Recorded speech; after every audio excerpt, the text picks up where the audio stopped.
இறையேசுவில் என் அன்பு சகோதர சகோதரிகளே, ஆண்டவர் நாமத்திற்கு சோத்திரம். தினம் ஒரு ஜப வழியாக பேசிக்கொண்டிருப்பது உங்கள் அன்பு சகோதரன் பிரபு.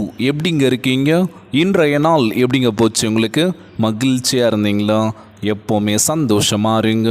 நம் ஆண்டவராகிய இயேசு கிறிஸ்து நம் ஜபங்களை எல்லாம் கேட்டு நம் அனைவரையும் ஆசீர்வதிக்க தயாராக இருக்கின்றார். மகளே மகனே கலங்காத, உற்சாகமாக நான் இருக்கவும் கூட அப்படின்னு சொல்கிறது யாருங்க? நம்ம இயேசப்பா. நீதியின் பாதையில் ஜீவன் உண்டு, அந்த பாதையில் மரணம் இல்லை. பார்த்தீங்களா? அழகான வார்த்தை பாடுங்க. நீதியின் பாதையில் ஜீவன் உண்டு, அந்த பாதையில் மரணம் இல்லை. நீதிமொழிகள் 12ஆம் அதிகாரம் 28 சொல்லப்பட்ட அழகான வார்த்தை பாடுங்க. நீதியின் பாதை ஜீவனுக்கு நேராக வழிநடத்தும் என்பதால் நாம் அதில் நடக்க வேண்டும் என்று நம் ஆண்டவராகிய இயேசு கிறிஸ்து விரும்புகின்றார். இந்த பாதையில் மரணம் இல்லை. ஒருவேளை உங்கள் வாழ்க்கையில் எல்லாமே மரணத்திற்கு நேராக செல்கின்றது என்று நீங்கள் நினைக்கலாம். ஆண்டவரை விட்டு தூரமாக இருப்பதாக உணரலாம். இப்படி தூரமாக இருப்பதால் வியாதி உங்களை விரட்டலாம். வேலையில் முன்னேற்றம் இல்லாமல் இருக்கலாம். தொழிலில் போராட்டம், ஒவ்வொரு வாட்டியும் போராட்டம் பண்ண வேண்டியதாக இருக்குது.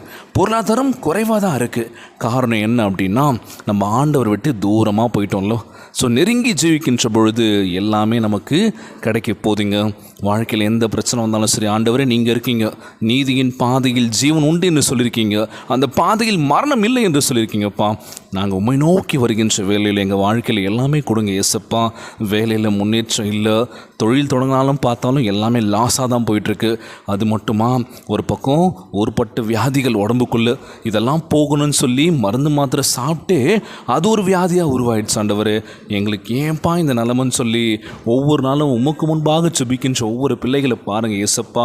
எங்கள் பொருளாதாரத்தை உயர்த்துங்க ஆண்டவரே. வாழ்க்கையில் எவ்வளோ போராட்டங்கள், எவ்வளோ கஷ்டங்கள், துன்பங்கள் மத்தியில் நாங்கள் வாழ்ந்துட்டுருக்கோம். பொருளாதார ரீதியாகவே நாங்கள் ரொம்ப கஷ்டப்பட்டுருக்கோம். யார்கிட்ட கேட்குறதும் கூட தெரியல ஆண்டவரே. கேட்டாலும் கொடுக்க மாட்டாங்க. ஒரு வாட்டி கொடுத்துட்டா ரெண்டாவது வாட்டி கேட்கும் போது, என்னங்க நீங்கள் கொடுத்ததே இன்னும் திரும்ப தரலன்னு சொல்லி என்ன பண்ணுவாங்க? கேட்க ஆரம்பிப்பாங்க. ஆண்டவரே நாங்கள் எங்கே தான் போகிறது? கடன் சுமைகள் ஒரு பக்கம் அதிகமாகிடுச்சு, பாரங்கள் ஒரு பக்கம் அதிகமாகிடுச்சு, என்னடா வாழ்க்கை அப்படின்னு சொல்லி வேதனை நிறைந்த ஒரு வாழ்க்கை வாழ்ந்துட்டுருக்கோன்னு சொல்லி புலம்பிட்டு இருக்கோம்ல. இன்றைய நாளில் நம்ம ஆண்டவராகிய இயேசு கிறிஸ்து நம்மக்கிட்ட இருக்கிற ஒரு சில விஷயங்களை எடுத்து போட்டுட்டு நமக்கு ஒரு புதுதான ஒரு வாழ்க்கை கொடுக்க போகின்றார். புத்துணர்வை கொடுக்க போகின்றார். மகளே மகனே கலங்காத, நான் இருக்கேன். நம்ம ஆண்டவராகிய இயேசு கிறிஸ்து புது வாழ்வை கொடுக்க போகின்றார். மகளே மகனே கலங்காத, நீதியின் பாதையில் ஜீவன் உண்டு என்று சொல்லியிருக்கின்றார்.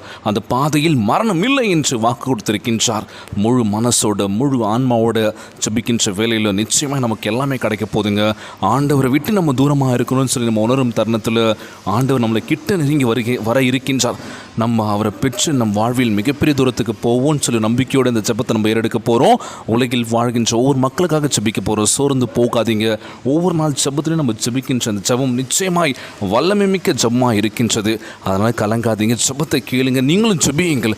சோர்ந்து போகும் வேலையில் கூட ஆண்டவர் உற்று நோக்கி கண்களை மூடி இருந்த இடத்துல, ஆண்டவரே எனக்கு இன்றைக்கி கஷ்டமாக இருக்குது, என் வாழ்க்கை ஏன் இப்படி போகுதுன்னு தெரியல, எனக்கு கோபம் அதிகமாக வருது, எடுத்தெறிஞ்சு பேசுகிறேன், மூஞ்சை காட்டுறேன்னு சொல்லி என்கிட்ட யாருமே சரியாக பழகிறது இல்லை, என் கேரக்டர் இதுதானா, எனக்கு இதிலேருந்து விடுதலை தாங்க ஏசப்பா, எனக்கு புதுசான ஒரு வாழ்க்கையை கொடுங்கன்னு சொல்லி கேட்கலாமா ஏசப்பா கிட்ட?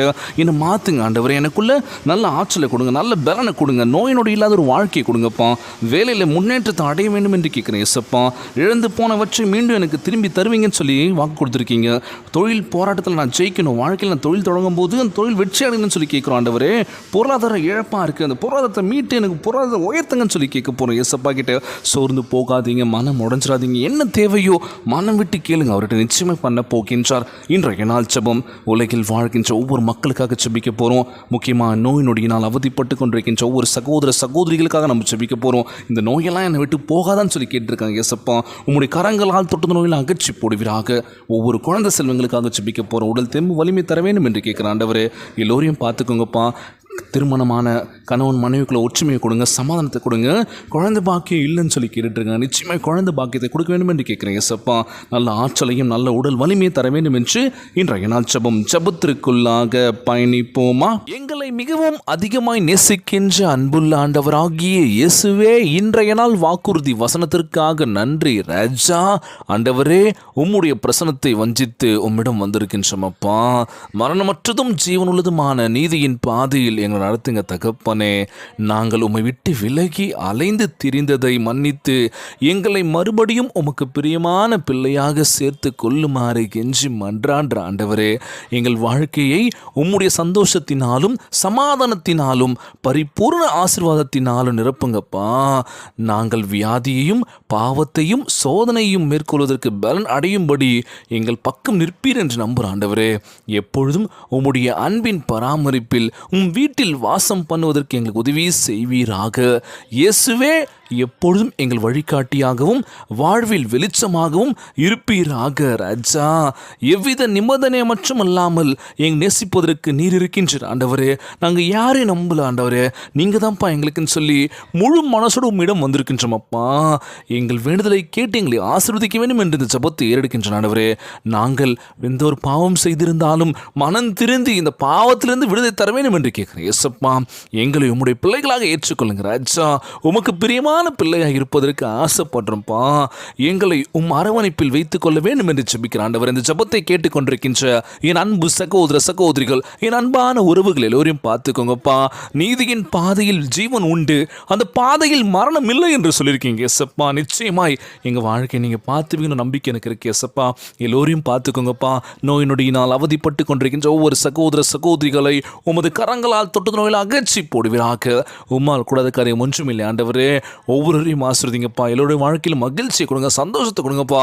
கஷ்டப்பட்டு கொண்டிருக்கின்ற ஒவ்வொருவரையும் பாருங்க ராஜா.